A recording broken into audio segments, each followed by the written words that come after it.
Nangyayari na rin ba sa inyo yan?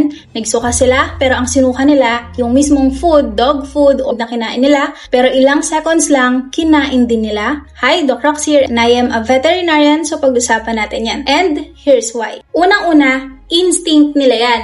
So para sa kanila, parang pagkain din yan, kaya kinakain nila ulit. Pangalawa, ayaw lang nila masayang kung ano yung kinain nila. Pero, isang beses lang yan at normal naman sila. Walang pagsusuka, walang pagtatae, masigla, hyper, pink yung gums. At nung kinain nila, hindi na sila nagsuka.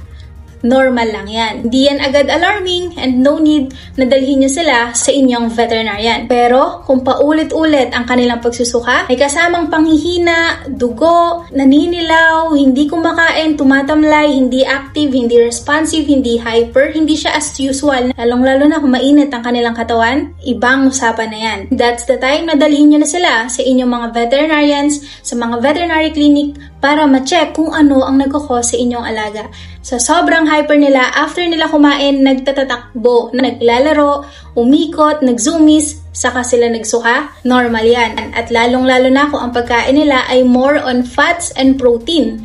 More on fats. Kung binibigyan sila ng mga pork or mga pork na sobrang matataba, lalo na yung mga liempo, asahan nyo, may mga times na nagsusuka sila after nila kumain. So, pag napansin nyo na ganyan, huwag nyo na sila ulit papakainin ng ganong food. And make sure na pahingahin nyo sila at least 10 minutes, 20 minutes, 30 minutes after nila kumain para maiwasan yan. So, yun lang. Follow for more vet tips.